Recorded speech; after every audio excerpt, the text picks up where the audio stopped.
Now, the next two things I want to talk about are the beach and the bars. Now, the beach was all right. Best time to go was 8 a.m. or before. If you did go after 9 to 10 o'clock, it got busier. Now, to enjoy it, like I said, you get there before 8 o'clock. You can enjoy the view, to swim or snorkel, as well as to beat the heat and the crowds. The sand was soft. It was white, soft, and cool to the touch or my feet when I walked on it.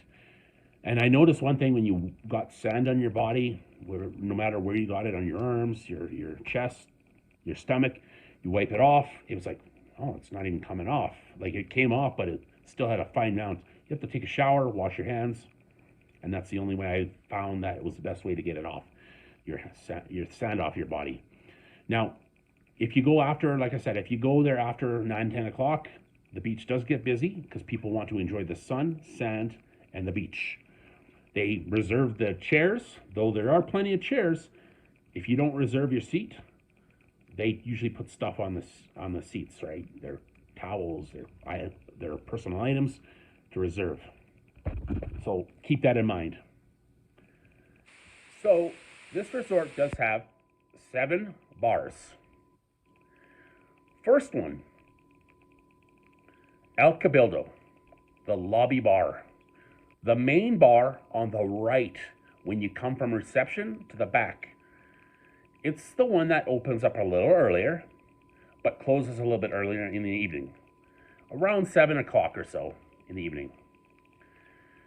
And it's supposedly the one that the Diamond Club members get better drinks.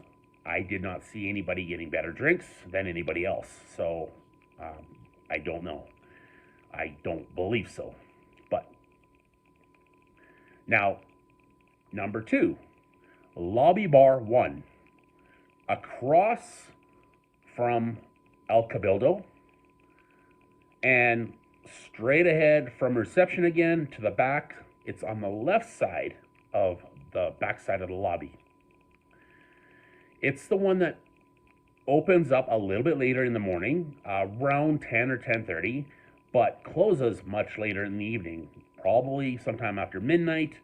But I was only there usually between 10 and 11, so I don't know exactly what time that bar does close specifically. Now, 3, Las Cascadas, swim up bar at the main pool. The one with the twirly slide at the far end of the resort. Now, number 4, Muelle de Luz. Now, I don't know if that's exactly how to pronounce it, but I will put the names up here just so you can see the names.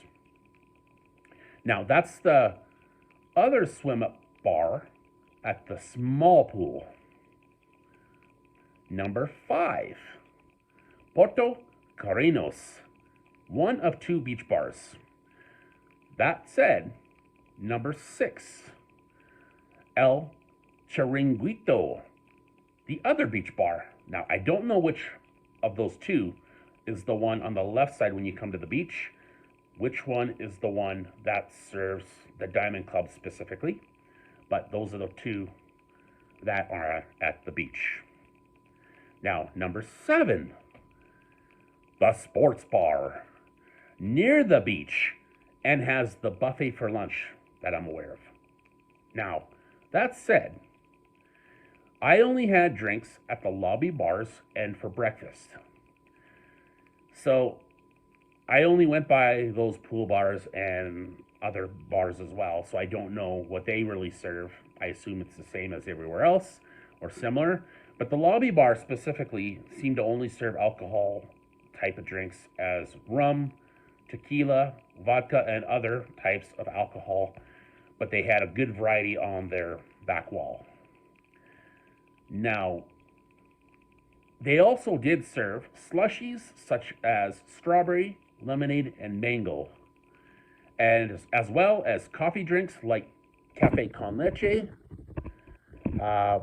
coffee with milk, and cappuccino. But when I asked about a drink like pina colada and or daiquiri. They didn't have any. They said, no, we don't serve those kinds of drinks. Okay, wow. Weird, eh? So I'm like, now, because of that, I basically had the slushy drinks and the coffee drinks. That's it for me, myself. In the lobby and the buffet when I was having breakfast. Those are the only two. Um, with the exception of having a one single drink at both snack bars. That's what I had. Now, to reiterate those names,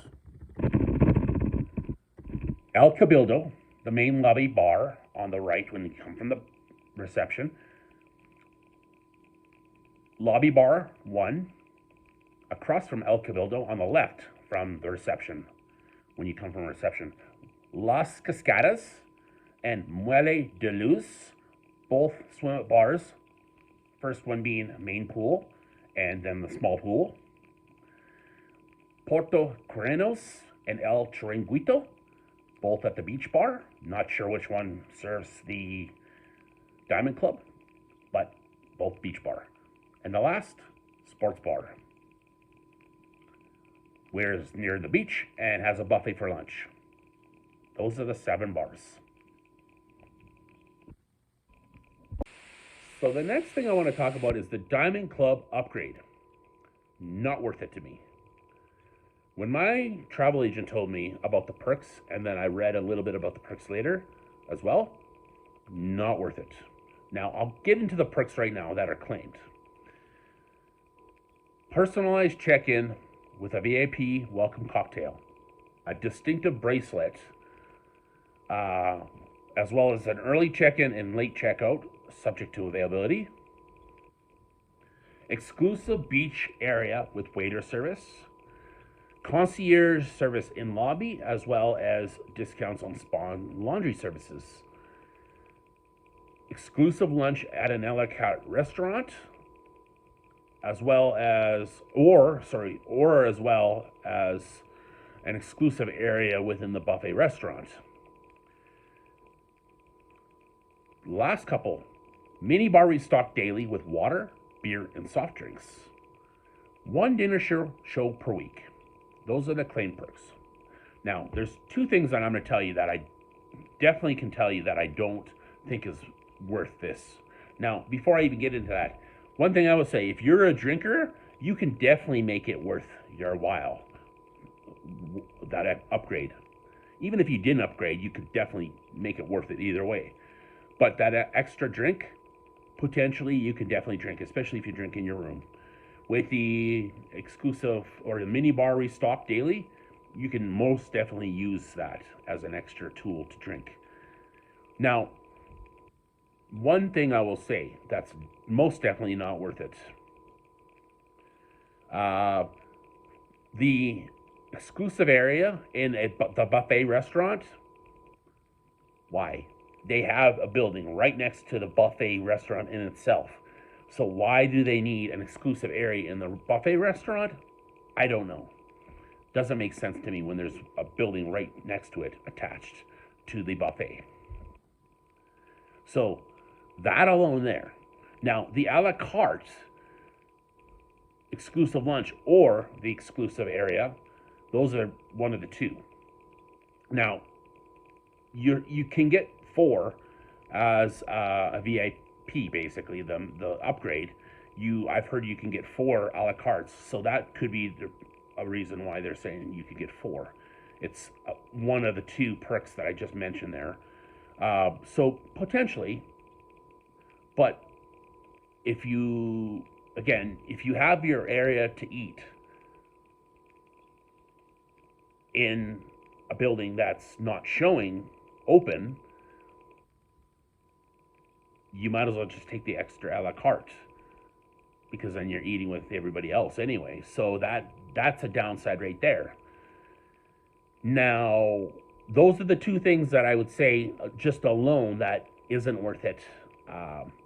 The fact that, like I said, the drinking side of things, if you don't drink, it's definitely not worth it to get the upgrade, because you can just drink general stuff at the main bars anyway. As well as, like I said, have an exclusive area in the buffet restaurant, even though you know, because I just told you that there's a building right there that's supposed to be for upgraded members. Now, a perk I could say for myself, if I was going to do it, not only would be the restock daily of water and soft drinks, specifically for myself, potential of that one dinner show per week, if it seems like it could be a better dinner show, maybe that could be worth it.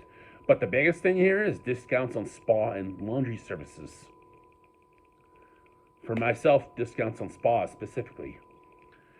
Now, one more thing I will say about the exclusive area and with waiter service on the beach, drinking wise, that could be worth it there. If you are a drinker, like I said, you can definitely drink there. Now, I'll leave it at that. You do have an option. So, one more thing I do want to mention, because I did not mention this yet, but there was a guy that I met there that he said that one of the perks that was actually given to somebody he knew was the restock of the daily water, beer, and soft drinks. So that does apparently happen. Again, I've heard other stories from other people as well, not literally talking to them, but I've heard them talking to them about how they didn't get restocked. So it kind of, to finish up what I was about to say was, it's up to you. You have your options. You can risk potentially not getting some of those perks or a lot of those perks when it's supposed to be, and you do have your choice. So it's up to you. At the end of the day, it's up to you what you want to do. So you do have your choice, like I said. The next thing I want to talk about are the pools. There's two pools. There's one pool on the far side of the resort, closest to the beach and near buildings 34 to 38. It's the main pool for adults and people, kids and families and such. It has the twirly slide as well. So, and they have music daily, so it can get pretty loud and with people and music. So it's very loud. Now, the second pool is nearest to the lobby, where it's quieter and more calm. There's also two bridges to cross the pool, because there's no other way to do it other than across those two bridges. So one thing I want to mention is both pools have a snack bar beside them where you can have a drink as well as a snack, of course. Now, that said, that brings me on to the next two items I want to talk about: the food and the restaurants. First being the buffet, called Culinarium. The main eating area for everyone, including, and this is why I said, why are they allowing it just for, an a la carte or an exclusive area in the buffet area? This is a building right there for the upgrade for the Diamond Club. So everybody, including the Diamond Club, gets to eat here. Now, there is plenty of food, by the way, which is great, but they range from fruits, some veggies, but not very many. Homemade pizza, bland but edible. Rice, pork, and chicken. The pork and chicken have their own station. Phenomenal. With many other foods as well, and a small variety of desserts, including 3 types of ice cream: chocolate, strawberry, and mango. But sadly, they ran out of mango the first couple days. That made me sad. But you get a nice variety, and it's Cuba, so remember, you're not going to get the most fanciest food, most delicious food in the world. Sometimes it's very bland, sometimes it's horrible, and sometimes you got some good food. So you got to mix. Now, there are 5 a la carte restaurants to choose from. And I'm going to start with the ones that I picked. And this is information that I picked from what I had. So the first one being Fontana di Trevi. Italian. It was okay. Nothing special. I had a starter pumpkin soup. Phenomenal soup, by the way. The best soup they ever had there. There is pizza. I had pizza, about 10 inches roughly, yay big. It was okay. Same as the buffet, but a full pizza instead of slices.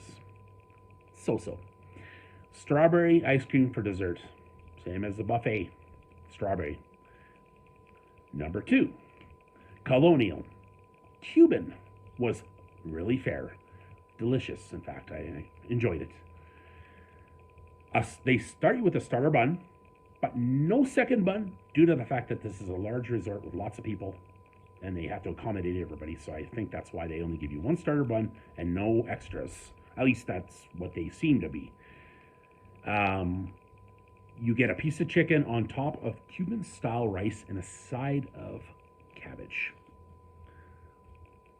Decent. The Cuban rice was actually really good. I really enjoyed it. Now, number 3, and the best one of all 3 that I had, of the 5, Dragon Rojo, Japanese. The best, like I said. And honestly, the biggest reason was the cook was entertaining us. Now you can watch the video. I'll put a couple videos before and shortly thereafter of this point in time, showing you the Japanese restaurant. Now, he was preparing it for us, giving us a great show. They start you off with a drink, as well as 3 sushis. You also have a big bed of rice after he finishes his entertaining. You got a big bed of rice with a side of cabbage, but in that rice you get a choice of chicken, beef, and I believe the third option is fish. I don't recall the third option offhand, and I just couldn't remember in general. But I do believe it was fish was the third option. So chicken, beef, or fish. But it was good. It was the best of all of them. Now, the other 2 options you have for a la cartes, and the 4th and the 5th of the 5, Mediterranean, seafood, and Mexicano, Mexican. So you have those options for a la cartes. Now, how it works is you got your 3 a la cartes per week that you're allowed on a week's vacation. So when I did my reservations, I picked Cuban on the first day, which was the 18th of January, on Italian on the 20th, and Japanese on the 22nd. So when you do your reservations, they will tell you that. You got your 3 days. If you do have the upgrade, you get your 4th option, your 4th optional a la carte. And that's what makes it really weird about that, is that whole part. But that could be another story I could tell you about. So when I went to the Japanese, so they give you a card for the restaurants that you go to, and you go to it. You just give them the little card slip. And when I went to my Japanese, I walked in and she's like, oh, she's looking at the little reservation list with my name, with everybody's name on it, and she's like, your name is not on here. She saw the card, but she's like, okay, don't worry. I'm like, what's going on? I said, what's going on? Why am I not on there? But she's like, okay, don't worry. Have a seat. We will deal with you. Now, again, I'm just exaggerating how it worked, but I was kind of like, what's going on? Why don't I have a reservation? So anyway, I sat for about 5 or 10 minutes. There was a seat open on the one spot, and I sat there. She sent me over there. Perfect. So apparently, when I got my reservations, she kind of screwed up my name. She forgot to put it on the list for that day. I don't know how they work that exactly, but they probably send it to you each day. They send you send that person the list. So send that restaurant the list of the names of the people. So that's what happened there. Kind of disappointing, but it happened. But at least they rectified me for it. Now, the last 2 places that you can eat were those snack bars I mentioned with the pools. Now, the snack bar by the main pool was called Las Cascadas, open between about 11 and 5 p.m. They just serve very basic Canadian and American hot dogs with a mini salad. And that's all I recall. There was another item or two, uh, but the only one I remember offhand was hot dogs with mini salad because that's what I had. The second pool, the small pool, the snack bar there is called Real Almenderas. Deres. Again, I'll put all the names of these restaurants and such on here as I'm saying them. This one is smaller, by the smaller pool, and it's open 24 hours a day. So it's served 24 hours. Now, they serve battered fish pieces during the day, and like they had a burgers on a hot dog bun in the late evening that was cut up in half, like a burger patty cut up in half, and then put on that bun. Again, Canadian and American foods. They were all right. I mean, I can't complain. It was food, not great, but not horrible. They did have fries, but they were out when I ordered. I asked if they had fries, and they're like, "Yeah, sorry, we're out." I guess they didn't have any more potatoes that day. Um, there was another place that I found out about that I didn't realize at first until I saw it later, which is close to the beach, and this is the place called Porto Carina's Beach Grill. It's right really close to the beach, like minutes away. That's your availability for restaurants and such and your food. Now, again, one more thing I want to say before I finish this part of it. It's Cuba. Cuba, it's just their food is sometimes subpar to other places in the world. So when you come here, you I would highly recommend that you don't hype yourself up. Some food's really, really good, and some food's just average. So don't expect like super fantastic food. It is Cuba. They are known to not have the greatest of foods. So I just want to mention that before I finish this part of my review. So I wanted to mention that too because I typically don't mention that about the quality of food, but I wanted to mention that this time around. That the quality of food in Cuba is anywhere from barely average, not even good sometimes, to very good, depending on the food. So I did want to mention that to let you know it's Cuba. And food is anywhere from really shitty, really crappy, to average, to really good. So